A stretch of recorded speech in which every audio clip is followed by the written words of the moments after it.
వేగంగా ఈ రోజు దేవుని యొక్క వాక్యం కొరకు దేవుడి దగ్గర కనిపించినప్పుడు దేవుడు ఒక మాటను ఈ రోజు చేయబలిచాడు. ప్రకటన గ్రంథం 10వ అధ్యాయము 5, 6 వాగ్దాన వచనాన్ని మనం వేగంగా చదువుకుని మన దేవుని మాట కొద్దిసేపు మాత్రం మనం ధ్యానం చేసుకోబోతున్నాం. ప్రకటన గ్రంథం 10వ అధ్యాయము 5, 6 వాక్యాలు. మరియు సముద్రము మీదను భూమి మీదను నిలిచి ఉండగా నేను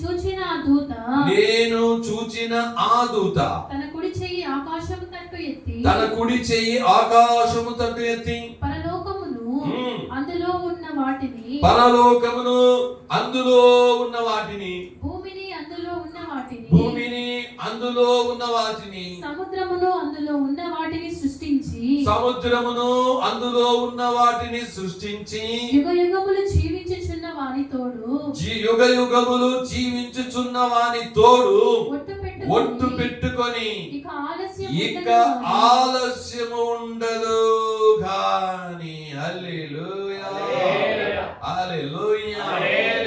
కాబట్టి ప్రకటన గ్రంథం జరగబోవలసినటువంటి కార్యాల గురించి పరిశుద్ధ యోహాను గారికి దేవుడు బయలుపరిచిన ప్రకటన. హల్లెలూయా. కాబట్టి దేవుడు ఈ యొక్క మాటలను ఈరోజు మనకు దయచేసి ఉన్నాడు. ఏంటి అంటే నిన్న దినం మనం చూసాం, పరలోక రాజ్యపు దర్శనాలను యోహాను గారు చూస్తూ అక్కడ గట్టిగా వేయబడిన 7 ముద్రలు కలిగిన ఒక పుస్తకం ఉంది. ఏంటిది? ఎన్ని ముద్రలు ఉన్నాయి?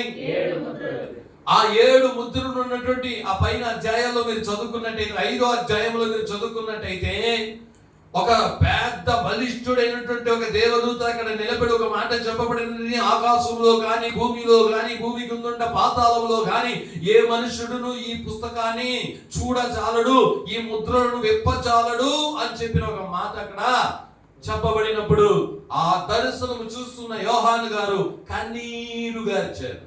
అయ్యో, ఆ పుస్తకంలో ఏముందో తెలియదే, ఆ పుస్తకాన్ని చూసడానికి, ఆ కట్లను, ఆ యొక్క ముద్రను విప్పడానికి ఎవరికి అధికారం లేదా అని అతడు కన్నీళ్లు వదిలినప్పుడు, హల్లెలూయా, అప్పుడు దేవదూత వచ్చి ఆ యోహాను గారికి ఒక మాట చెప్తూ ఉన్నాడు. చూద్దామా?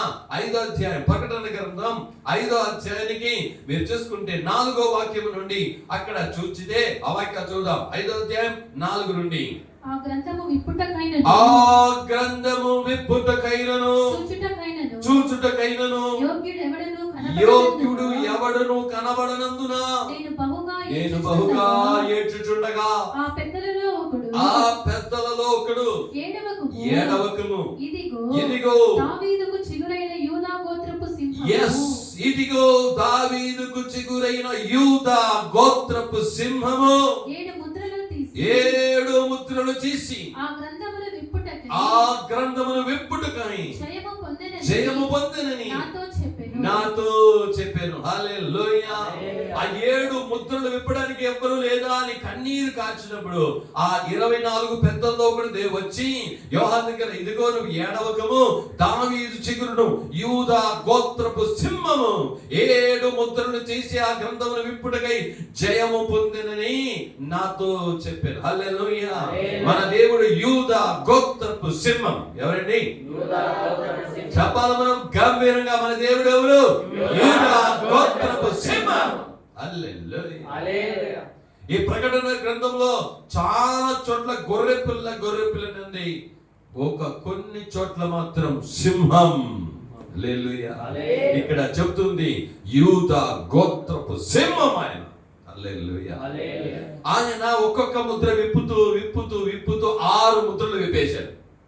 ఏమండి? 6 ముద్రలు విప్పేశారు. ఒక ముద్ర విప్పినప్పుడు ఏం జరుగుతుంది, రెండో ముద్ర విప్పినప్పుడు ఏం జరుగుతుంది, అవన్నీ కూడా చూస్తూ ఇక్కడ 10వ అధ్యాయంలోనికి 6 ముద్రలు విప్పి 7వ ముద్ర విప్పడానికి ముందు, ఏమండి, 7వ ముద్ర విప్పడానికి ముందు జరిగిన ఒక కార్యం. హల్లెలూయా. ఏం జరిగిందో 10వ అధ్యాయం 1వ వాక్యం అప్పుడు ఇది మీకు అర్థమవుతుంది. 10వ అధ్యాయము 1వ వాక్యం నుండి కంటిన్యూగా 4 వరకు చదువుదాం. బలిష్ఠుడైన వేరొక దూత పరలోకము నుండి దిగి వచ్చుట చూచితిని. ఆయన మేఘము ధరించుకొని ఉండెను. ఆయన మేఘము ధరించుకొని ఉండెను. ఆయన శిరస్సు మీద ఇంద్రధనుస్సు నుండి. ఆయన శిరస్సు మీద ఇంద్రధనుస్సు ఉండెను. ఆయన ముఖము సూర్యబింబము వలెను. ఆయన ముఖము సూర్యబింబము వలెను. ఆయన పాదములు అగ్ని స్తంభము వలెను. ఆయన పాదములు అగ్ని స్తంభము వలెను ఉండెను. ఆయన చేతిలో విప్పబడి ఉన్న ఒక చిన్న ఆయన పుస్తకము చేతిలో ఉండెను. విప్పబడి ఉన్న ఒక చిన్న పుస్తకము ఉండెను.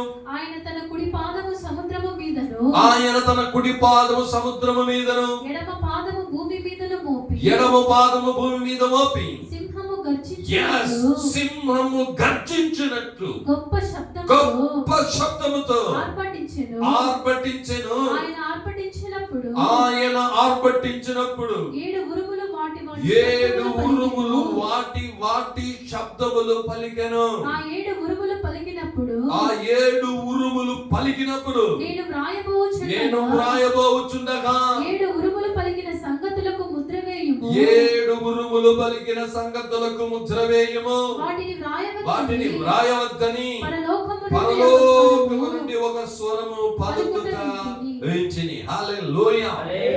అప్పుడు పరలోక రాజ్యంలో ఏమేముందని నిన్నటి దినమున చూసాము, కొన్ని చూసాము. పరలోక రాజ్యం అంతా దేవదూతల చేత నింపబడి ఉంది. పరలోక రాజ్యం అంతా నిన్నటి దినం చూసాం, పరిశుద్ధతతో నింపబడి ఉన్నది చూసాం, నీతితో నింపబడిన చూసాం, తగ్గింపుతో నింపబడిన చూసాం. హల్లెలూయా. కాబట్టి పరలోక రాజ్యంలో దేవదూతల చేత నింపబడినది. దేవుణ్ణి కోట్ల కోట్ల దేవదూతలు స్తుతిస్తున్నట్టుగా యోహాను గారు ప్రకటన గ్రంథంలో రాశారు. అప్పుడు పరలోకమంతా ఎవరి చేత నింపబడి ఉంది? చెప్పండి. అప్పుడు మనం దేవదూతలు అన్నంగానే మన యొక్క ఆలోచనలు ఏమొస్తాయంటే, ఓ దేవదూతలు అంటే తెల్లటి అంగి వేసుకుని ఆ దేవదూతకు రెక్కలు ఉంటాయి అని మనం అనుకుంటాం. హల్లెలూయా. రెక్కలు కలిగిన దేవదూతలు ఉన్నారు, రెక్కలు లేని దేవదూతలు కూడా ఉన్నారు. హల్లెలూయా. యేషయా గ్రంథం 6వ అధ్యాయం చూసాము. ఆడ చూసినప్పుడు కేరోబీన్లు సెరాబీన్లు ఉన్నారు. వాళ్ళకి ఎన్ని రెక్కలు ఉన్నాయంట? 6 రెక్కలు. 2 రెక్కల చేత ముఖమును కప్పుకొని, 2 రెక్కల చేత కాళ్ళను కప్పుకొని, 2 రెక్కల చేత ఎగురుతూ ఏం చెప్పిందంట? సైన్యములకు అధిపతికి యెహోవా పరిశుద్ధుడు, పరిశుద్ధుడు, పరిశుద్ధుడు. సైన్యములకు అధిపతికి యెహోవా పరిశుద్ధుడు, పరిశుద్ధుడు, పరిశుద్ధుడని మానక దేవుణ్ణి స్తుతిస్తున్నటువంటి స్తుతి చెల్లించే దూతలు. ఇక్కడ ఒక దూత కనబడుతున్నాడు. హల్లెలూయా. ఆ 10వ అధ్యాయం మొదటి వాక్యంలో చెప్పబడుతున్నప్పుడు చూడండి, బలిష్ఠుడైన వేరొక దూత పరలోకము నుండి దిగి వచ్చుట చూచితిని. హల్లెలూయా.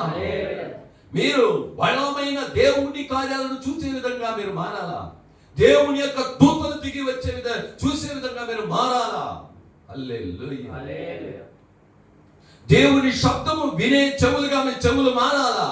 మీ కన్నులు దేవుని యొక్క మహిమ పరలోకపు ఆ యొక్క దృశ్యాలను, జరగబోయే కార్యాలను చూసే విధంగా మీ కన్నులు మారాలా?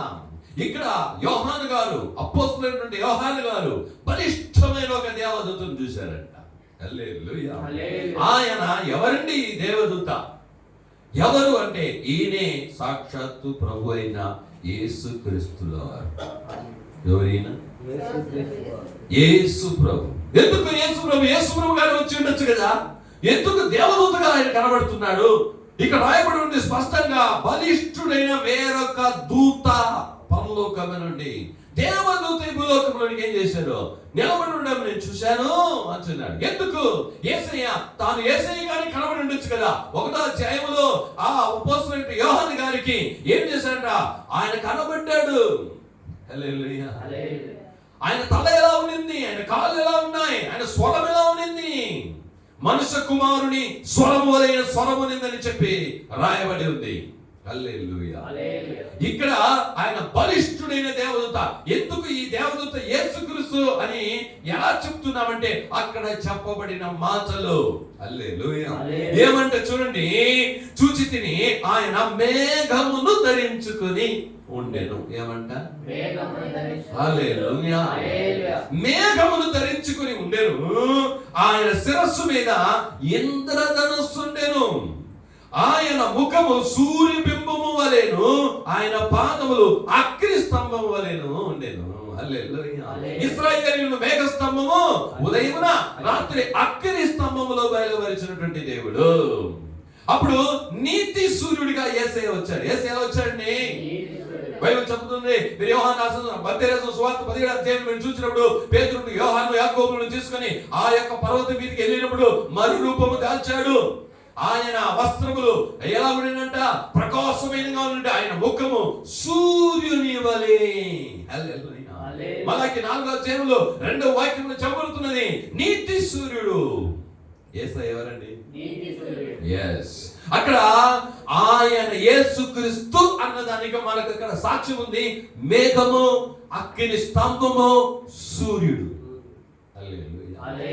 ఎందుకంటే ఆయన దేవదూతగా వచ్చాడు. ఎందుకు? యేసు ప్రభుగా వచ్చాడు కదా. పాత నిబంధనలో చాలా చోట్ల దేవదూతగా యేసయ్య వచ్చాడు. ఎందుకంటే యేసుని తెలియదు, ఇంకా యేసు అనే మాట రాలేదు, యేసు ఇంకా పుట్టలేదు. కాబట్టి యేసు అబ్రహామును ఆశీర్వదించడానికి ముగ్గురు వచ్చారు. ఆ ముగ్గురు ఒకరు యేసయ్య. శాద్రక్, మేషాక్, అబేద్నెగోలు అగ్ని గుండములో ఉన్నప్పుడు వారి మధ్య ఒక దేవదూత ఉన్నారు. ఆయన ఎవరు? యేసుక్రీస్తు. కానీ ఇక్కడ యేసు ప్రభు వచ్చాడు, చనిపోయాడు, తిరిగి లేచాడు. ఇక్కడ వెళ్ళిన తర్వాత అపోస్తలుడైనటువంటి యోహాను గారికి బయలుపరిచినప్పుడు యేసుక్రీస్తుగా తను బయలుపరిచి ఉండవచ్చు కదా. ఎందుకు దూతగా ఆయన కనబడుతూ ఉన్నాడు? అక్కడ రాయబడినటువంటి ఒక మాట మనము చూస్తున్నాం. ఆయన చేతిలో ఏముందంట? విప్పబడిన ఒక చిన్న పుస్తకము ఉండెను. హల్లెలూయా. ఆయన తన కుడి పాదమును సముద్రం మీద, ఎడమ పాదమును భూమి మీద మోపి. హల్లెలూయా. ఏమంట? కుడి పాదం ఎక్కడ పెట్టాడంట? సముద్రంలో ఒక కాలు, ఎడమ కాలు ఎక్కడ పెట్టాడంట? భూమి మీద ఒక కాలు. ఎందుకంటే యేసయ్యలో చెప్పబడుతున్నది, ఆకాశం ఆయన సింహాసనము, భూమి ఆయన పాద పీఠం. సముద్రంలో ఒక కాలు పెట్టాడంట, ఆ యొక్క భూమి మీద ఒక కాలు పెట్టాడు. అంటే ఎంత పెద్ద బలిష్టమైనటువంటి దూత. యేసయ్య సర్వసాధారణమైనటువంటి దేవుడు కాదు, నువ్వు అనుకున్నట్టు కాదు. హల్లెలూయా. యేసయ్య ఏమంటే, నువ్వు ఈ రోజు యేసయ్యని ఎలా ఆడుకుంటున్నావు, ఎలా ఆలోచిస్తున్నావు? ఏదో నీకన్నా చిన్నగా ఆలోచిస్తున్నావా? ఇక్కడ చెప్తున్నది, ఆయన మాట్లాడినప్పుడు ఎలా అన్నాడు చూడండి. సింహము గర్జించినట్లు గొప్ప శబ్దముతో ఆర్భాటించు. హల్లెలూయా. ఇందాక చదివాం 5వ అధ్యాయం 4-5లో ఏమంట? యూద, దావీదు గోత్రపు సింహం. ఏమంట? సింహము, యూదా గోత్రపు సింహం. సింహము మాత్రమే గర్జిస్తుంది. ఏమంట? సింహం అంటే భయమా లేదు? ఆ యొక్క అడవికి రాజు అంటే సింహం. సింహం ఒక గర్జన చేస్తుంటే ఆ అడవి దత్తరెలుతుంది, అన్ని పారిపోతాయి, అట్లా బెంబరితో వస్తుంది. అది సింహ గర్జన. అప్పుడు ఇవన్నీ ఆ దూత ఎవరు అంటే యేసయ్యను సూచిస్తుంది. హల్లెలూయా. అప్పుడు యేసయ్య చెప్తున్న మాటలు అర్థం. హల్లెలూయా. ఎవరండి? యేసయ్య చెప్తున్నటువంటి మాటలు అని అర్థం. అప్పుడు ఆయన మాట్లాడినప్పుడు ఉరుములు వచ్చాయంట. ఏమి? మోసేతో దేవుడు మాట్లాడేటప్పుడు ఆ కొండ పైన ఏమొచ్చింది? మెరుపులు, ఉరుములు, అగ్ని. 7 మెరుపులు వచ్చాయంట. ఏమి? 7 మెరుపులు ఒక్కొక్క శబ్దాన్ని ఇచ్చిందంట. దాన్ని రాయబోతుండగా రాయొద్దు అనేసాడు. ఏంటి? రాయొద్దు, ఆ మర్మము రాయొద్దు, అది నేను ఎప్పుడు బయలుపరుస్తానో అప్పుడు బయలుపరుస్తాను, రాయొద్దు అన్నది. అప్పుడు ఆయన ఎందుకు యేసయ్య దూతగా ఇక్కడ కనబడ్డాడు అంటే, ఆయన భూమి మీద ఉన్నాడు. ఎక్కడున్నాడు? సముద్రం ఎక్కడుంది? భూమి కాదు, భూమి ఇక్కడనే ఉంది, సముద్రం ఇక్కడనే ఉంది. పరలోకంలో సముద్రం లేదు. ఏమే? సముద్రము భూమి మీద ఉన్నాడు. ఆయన భూమి మీద కాలు పెట్టి నిలబడుకున్నాడు. యేసయ్య ఒకసారి వచ్చేసాడు, చనిపోయాడు, తిరిగి వెళ్ళిపోయాడు. తిరిగి ఎప్పుడు రావాలంటే 2వ రాకడలోనే రావాలా. ఎప్పుడు రావాలా? తిరిగి భూమి మీద ఆయన ఎప్పుడు పాదం పెట్టాలా? 2వ రాకడలోనే పెట్టాలా. అప్పుడు ఇక్కడ యేసయ్యగా కనబడితే 2వ రాకడ వచ్చేసినట్టుగా కాదు. అందుకే ఆయన దూతగా వచ్చాడు. ఎలా వచ్చాడండి? దూతగా ఆయన వచ్చి సముద్రం మీద ఒక కాలు, భూమి మీద ఒక కాలు పెంచుకొని ఒక మాట చెప్తున్నాడు. హల్లెలూయా. హల్లెలూయా. ఏంటా మాట? ఇప్పుడు ఆ 6 వాక్యాలు చెబుదాం. మరియు సముద్రము మీదను భూమి మీదను నిలిచి ఉండగా నేను చూచిన దూత తన కుడి చేయి ఆకాశము తట్టు ఎత్తి. హల్లెలూయా. కుడి చేయిని ఎక్కడ ఎత్తాడండి? ఆకాశము తట్టు ఎత్తి ఏం చెప్పాడంట? పరలోకములో అందులో ఉన్న వాటిని, భూమిలో అందులో ఉన్న వాటిని, సముద్రములో అందులో ఉన్న వాటిని సృష్టించి యుగ యుగములు జీవించుచున్న వాని తోడు అని ఒట్టు పెట్టుకొని. హల్లెలూయా. ఆయన కుడి చేతి ఆకాశం వైపు ఎత్తి, ఆకాశము పరలోకము, పరలోకములో ఉన్నవన్నీ, భూమిలో ఉన్నవన్నీ, సముద్రములో ఉన్నవన్నీ ఎవరైతే సృష్టించారో. ఈరోజు ఎవరు దేవుడు? ఎవరైతే ఆకాశంలో ఉన్న వాటిని, భూమిలో ఉన్నవన్నీ, సముద్రంలో ఉన్నవన్నీ సృష్టించిన అతనే దేవుడు అవ్వగలుగుతాడు. హల్లెలూయా. దాన్ని సృష్టించిన దేవుడు ఎవరని ఒక్క బైబిల్ గ్రంథం మాత్రమే చెప్తున్నది, కానీ ఈ భూలోకంలో ఏ గ్రంథము చెప్పబడలేదు. వాటిని సృష్టించిన యేసయ్య చెప్తున్న మాట. హల్లెలూయా. ఒట్టు పెట్టుకొని. ఏమంట? మనం ఒట్టు పెట్టుకోకూడదని బైబిల్లో యేసయ్య చెప్పాడు. దేని మీద ఒట్టు పెట్టుకోకూడదు. ఆకాశం తోడనొద్దు, అది దేవుడి సింహాసనము. భూమి తోడనొద్దు, అది ఆయన పాదబీజము. యెరూషలేము తోడనొద్దు. దేని మీద ఏం చేయకూడదు? మీరు ఒట్టు పెట్టకూడదు. కానీ ఇక్కడ యేసయ్య ఏం చేస్తున్నాడంట? ఆకాశం పట్టుకొని చేసి ఏం చేశాడంట? ఒట్టు పెట్టుకొని. హల్లెలూయా. ఒక మాట చెప్తున్నాడు, ఇక ఆలస్యం ఉండదు. ఇదే ఈరోజు వాక్యం. ఇక ఆలస్యం ఉండదు. There is no let. Hallelujah. నేనేదైతే మీకు వాగ్దానాలు ఇచ్చానో, నేను ఏదైతే ఈ స్థలముల నుండి దర్శనాలు చూపించానో, ఏదైతే చేస్తానన్నానో, ఏదైతే మీరు చేయమన్నానో అవన్నీ కూడా మీరు చేసినారు కదా. అవన్నీ కూడా చేయడానికి ఇంకా ఆలస్యం లేదు. అవన్నీ pin to pen, 1 to 1, 1 to N, A to Z జరిగి తీరుతుంది. ఆలస్యం ఇక లేదు. హల్లెలూయా. ఈ ఒక్క మాట మాత్రమే చెప్పు. ఆలస్యం ఇక ఉండదు. ఇక ఆలస్యం ఉండదు. హల్లెలూయా. ఇంకా ఆలస్యం లేదు. ఇంకా ఎప్పుడు చేస్తాడు? ఇంకా ఎప్పుడు అనుకుంటున్నావా? దేవుడు ఈరోజు చెప్తాడు, ఇంకా ఆలస్యం లేదు. ఈ రోజు వరకు రాసి పెట్టుకోండి. Now in this day. ఎన్ని రోజులు, ఎన్ని వాగ్దానాలు ఈ స్థలముల నుండి యేసయ్య నీకు చెప్పాడు, దర్శనాలు చూపించాడు, మిమ్మల్ని ప్రే చేయమన్నాడు, మీరు చేశారు, ఏమేమి జరగాలని మీరు ప్రార్థన చేశారు. ఇక ఆలస్యం ఉండదు. హల్లెలూయా. ఆలస్యం లేకుండా యేసయ్య చేయగలడు. ఇప్పుడు 7వ ముద్ర విప్పబోతున్నాడు. హల్లెలూయా. ఏమి? 7వ ముద్ర విప్పబోతున్నాడు. భయంకరమైనటువంటి కార్యం. చివరి గడియ, చివరి పూర్వమోగగానే 7 పూర్వలు ఉన్నాయి బైబిల్ గ్రంథం, ప్రకటన గ్రంథంలో. అనేకమైన భయంకరమైన రహస్యాలు ఉన్నాయి. అవన్నీ కూడా మీతో చర్చకు, మా చర్చకు చెప్పబడింది. మీరు దాన్ని ఇంకా వినలే. భయంకరమైన రహస్యాలు రాయబడింది. 7 ముద్రలు, 7 బూరలు, 7 పాత్రలు, 7 అనేది చాలా ఉన్నాయి. హల్లెలూయా. ఇంకా ఆలస్యం లేదు. హల్లెలూయా. ప్రకటన గ్రంథం 4వ అధ్యాయం 3వ వాక్యం చదువుదాం. 4:3 ప్రకటన. ఆసీనుడైన వాడు దృష్టికి సూర్యకాంత పద్మ రాగములను పోలినవాడు, మరకతములే ప్రకాశించు ఇంద్రధనుస్సు సింహాసనమును ఆవరించి ఉండెను. హల్లెలూయా. ఆ సింహాసనం ముందు ఆసీనుడైనటువంటి దేవాది దేవుని ఏం చేశాడంట? ఆ అపోస్తలుడు యోహాను చూసినప్పుడు ఆయన్ని వివరిస్తున్నాడు, ఎలా ఉన్నాడు. అప్పుడు ఇక్కడ బలిష్ఠుడైన దేవదూత అని చూసినప్పుడు యేసయ్య. హల్లెలూయా. బైబిల్లో ఆదికాండం నుండి మనం దూతలను చూస్తున్నాం. ఎవరిని? ఎక్కడ నుండి? ఆదికాండం నుండి దూతలు చూస్తున్నాం. ఏ దూత కూడా ప్రమాణం చేయలేదు, సత్యం చేయలేదు. ఏమండి? సత్యం చేయలేదు. హల్లెలూయా. ఎందుకంటే దూతలకు సత్యం చేసే అధికారం లేదు. హల్లెలూయా. దేవునికి మాత్రమే, యేసయ్యకు మాత్రమే. హల్లెలూయా. కాబట్టి ఈ భూలోకంలో యేసయ్య నిజమైన దేవుడు. ఎవరండి? చూద్దాం. యేషయ 48:12-13. యేషయ 48:12-13.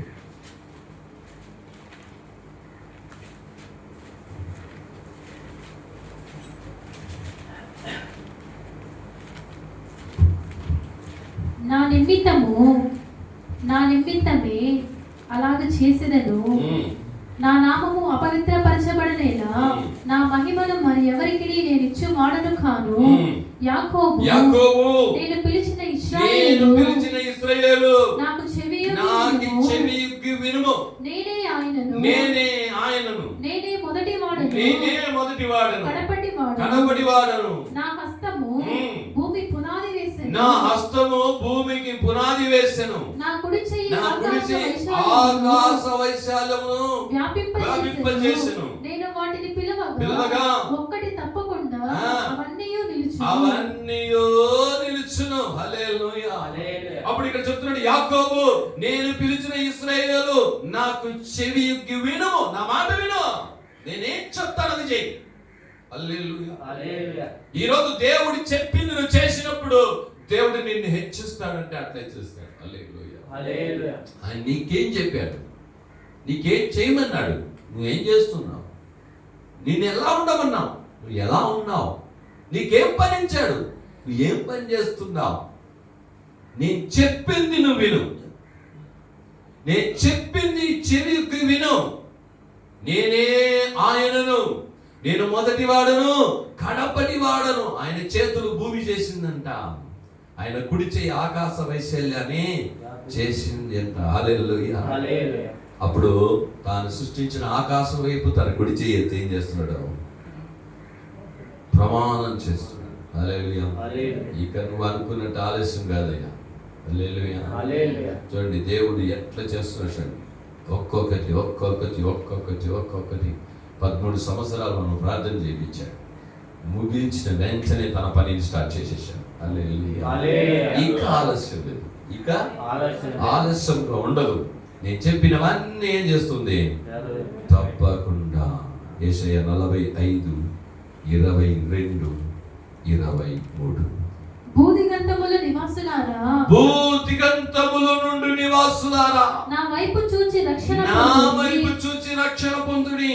దేవుడను నేనే, మరి ఏ దేవుడను లేడు. దేవుడను నేనే, మరి ఏ దేవుడను లేదు. నా ఎదుట ప్రతి మోకాలు వంగునని, ప్రతి నాలుకయు నా తోడని ప్రమాణము చేయుననియు. నేను నా పేరిట ప్రమాణము చేసి ఉన్నాను. నీతిగల నా నోటి మాట బయలుదేరి ఉన్నది, అది వ్యర్థము కానేరదు. హల్లెలూయా. చెప్పిన మాట, భూదిగంతములో ఉన్న నివాసులారా, నువ్వు ఏ జాతో, ఏ దేశంలో, ఏ భాషలో, నువ్వు ఎలాంటి వాడైనా సరే యేసు వైపు చూచి రక్షణ పొందండి. ఎవరు? యేసు మాత్రమే నీకు రక్షణ ఇవ్వగలుగుతాడు. ఈ భూలోకములో అపోస్తలుల 4:12 చెప్తుంది, ఆకాశం కింద భూమి పైన యేసు నామమే లేకుండా రక్షణ పొందుటకు వేరే ఏ నామముకు అధికారం ఇవ్వబడా లేదు. నీకు రక్షణ అయితే యేసు ప్రభు మాత్రమే ఇవ్వగలుగుతాడు. భూలోకములో నివాసులారా, ఆయన వైపు చూసి రక్షణ పొందండి. హల్లెలూయా. దేవుడను నేనే, మరి ఏ దేవుడు లేడు. యేసు మాత్రమే దేవుడు. ఈ లోకంలో వేరే దేవుడు లేదని స్పష్టంగా. ఎందుకంటే దేవుడు అంటే ఎవరంటే సృష్టించిన ఆయన మాత్రమే దేవుడు. ఆకాశంలో ఉన్న సూర్య చంద్ర నక్షత్రములను, భూమిలో ఉన్నవన్నీ, సముద్రంలో ఉన్నవన్నీ ఎవరైతే సృష్టించాడో ఆయనే దేవుడు. సృష్టించింది యేసే దేవుడు. ఆయన వైపు చూసి ఏం చేయను, రక్షణ పొందు. ఆయన ఎదుట ప్రతి మోకాలు వంగుతుంది. ప్రతి నాలుక ఆయన తోడని ప్రమాణం చేస్తుంది. నా పేరుట ప్రమాణం చేసి నీతి గల నా నోటి మాటలు బయలు వెలిచినని, అది వ్యర్థము కానేరు. ఆయన చెప్పిన మాట వ్యర్థము. హల్లెలూయా. నీకు యేసయ్య చెప్పాడా తప్పకుండా చెప్పండి, దాన్ని మార్చగల శక్తి ఎవరికి లేదు. నీకు ఈరోజు వాగ్దానం చెప్పినాడా? దాన్ని విశ్వసించు, ప్రార్థన చేయి, వేచి ఉండు. ఈ వాగ్దానం నెరవేరడానికి నన్ను తయారు చేయి ప్రభువా. నేను ఇంకా ఈ వాగ్దానాన్ని పొందుకోవడానికి నేను ఎలా ఉండాలో అలా నన్ను మార్చు యేసయ్యా. ఈ దర్శనం నాకు చూపించావు, ఆ దర్శనం నాలో నెరవేర్చడానికి నన్ను మార్చు యేసయ్యా అని చెప్పి ప్రార్థన చేసి వెయిట్ చేయి. అది ఒకరోజు తప్పకుండా ఏం చేస్తుంది? ఆయన అబద్ధం ఆటకు మానవుడు కాదు, మారు మనసు పొందుకున్నట్టుకు, మనసు మార్చుకున్నట్టుకు మానవుడు కాదు. ఆయన చెప్పి చేయకుండా మాట ఇచ్చి స్థాపించకుండా ఉంటాడా? హల్లెలూయా. ఈరోజు సాక్షి మీ దగ్గర చెప్పి పంపిస్తున్నాడు, నేను ఏదైతే చెప్పానో దాన్ని చేస్తుంది. హల్లెలూయా. ఏమి చేస్తుంది? మన బలంతో దాన్ని చూసినప్పుడు మన వల్ల కాదయ్యా, ఏమి మన వల్ల కాదు, కానీ యేసయ్య చెప్పాడు కాబట్టి జరుగుతుంది. ఏమి చెప్పింది ఎవరు? యేసయ్య చెప్పాడు కాబట్టి. హల్లెలూయా. నేను నిన్న Nigeria, Republic, Benin, Ethiopia, Madagascar, South కొరియాకు తీసుకొని వెళ్తానన్న మాట మనిషిని మాట కాదు, దేవుని మాట. ఏదైతే ఈరోజు మనం ప్రార్థన చేశామో, వాగ్దానాలు ఇచ్చాడు, అవన్నీ నెరవేరుస్తాడు. ఏం లేదు, ఆలస్యం ఇక ఉండదు. హల్లెలూయా. కాబట్టి నీకు ఇచ్చిన వాగ్దానం తప్పకుండా సరైన సమయానికి జరుగుతుంది, ఆలస్యము ఉండదు. నువ్వు అనుకోవచ్చు ఇంకా జరగలేదే. హల్లెలూయా. నాకు ఒక దర్శనం వచ్చింది. ఆ దర్శనంలో నేను ఈ సంవత్సరం ఇచ్చిన వాగ్దానాన్ని చెప్తున్నాను. ఏమి ఈ సంవత్సరం ఇచ్చిన వాగ్దానం? సంఘానికి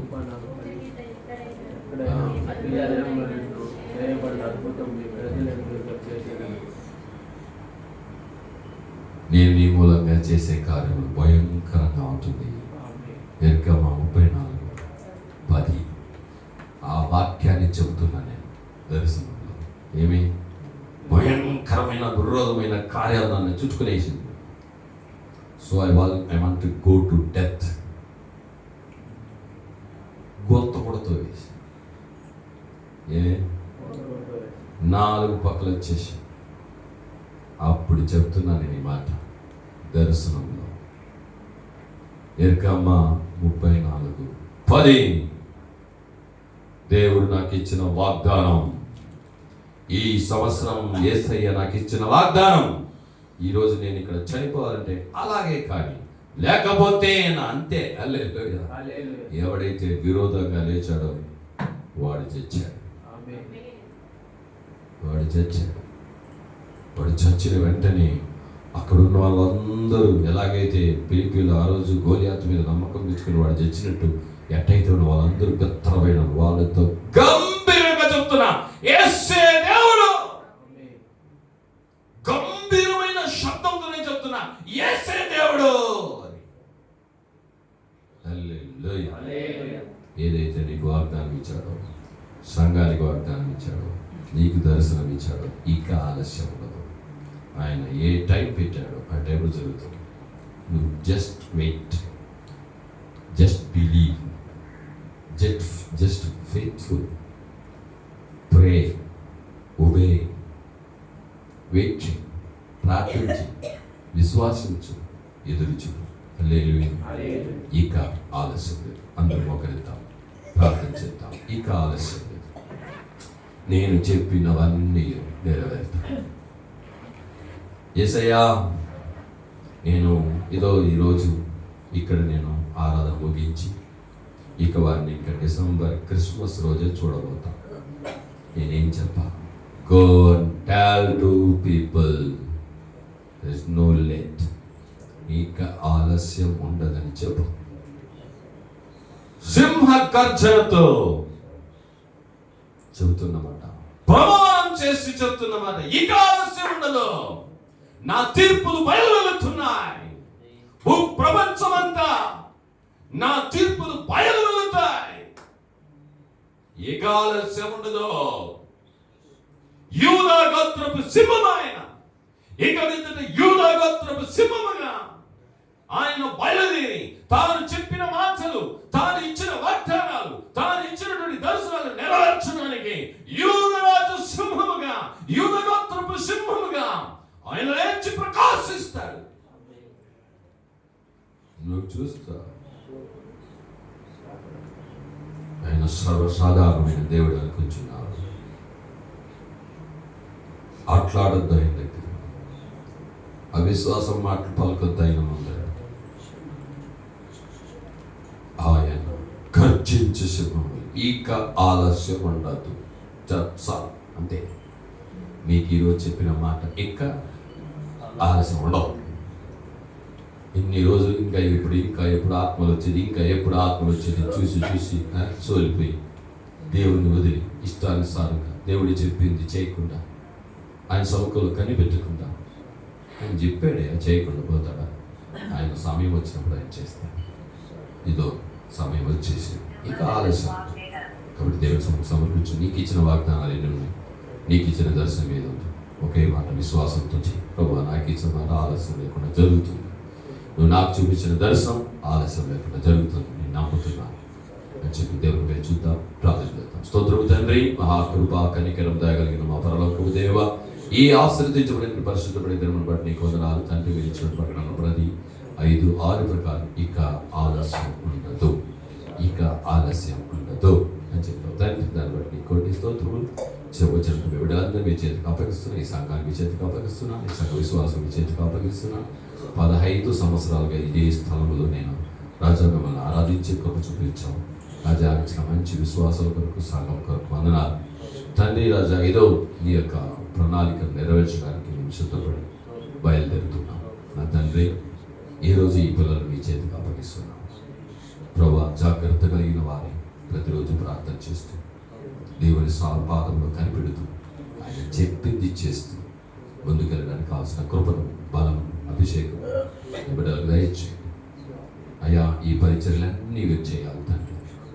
దేవునికి భయపడి, దేవునికి లోబడి తండ్రి, ప్రార్థనతో, పరిశుద్ధాత్మ యొక్క శక్తితో దేవుడి ఏ దారిలో వెళ్ళమన్నాడు, ఏం చేయమన్నాడు, వాటిని ప్రేమతో, ఏక మనసుతో, తగ్గింపుతో వీళ్ళందరూ చేయడానికి కావలసిన కృప, ఏక మనసు బిడ్డలందరికీ దయచేయండి తండ్రి. ఈ స్థలంలో చెప్పిన ఏ మాట వ్యర్థం కాదు, కానీ ఎరదీస్తాయి తండ్రి. మీ యొక్క హస్తం బిడ్డలకు తోడే ఉంటుంది కాక, మీ ప్రసన్నత బిడ్డలకు తోడే ఉంటుంది కాక. ఇదో ఈ విశ్వాసం వారి కుటుంబాలు, పిల్లలు, యవనస్తులు అందరినీ మీ చేతికి అప్పగిస్తున్నారు. ఇక మీద మీరే వీరికి తోడుగా, ప్రతి విషయంలో వీరికి తోడుగా నడిపించి, ఆశీర్వదించి, తిరిగి వీరి ముఖాలు చూడడానికి కృపను అనుగ్రహించమని రాజా మీ ప్రసన్నతలను వీరిని సమర్పిస్తున్నారు. అద్భుతం చేయండి, ఆశ్చర్యాలు జరిపించండి. మీరే సమస్త కార్యాలను చేయమని మీ చేతికి అప్పగిస్తున్నారు.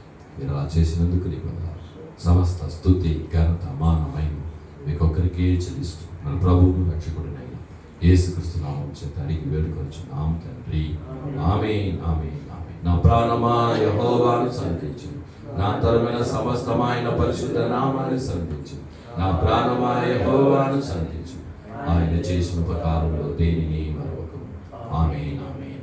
సకల స్తుతియు, సకల ఘనతయు, సకల మహిమయు సైన్యములకు అధిపతికి యెహోవాకి, కుమారుడైన యేసుక్రీస్తువుకి, పరిశుద్ధాత్మ దేవునికి యుగయుగములు కలుగునుగాక. ఆమేన్, ఆమేన్, ఆమేన్.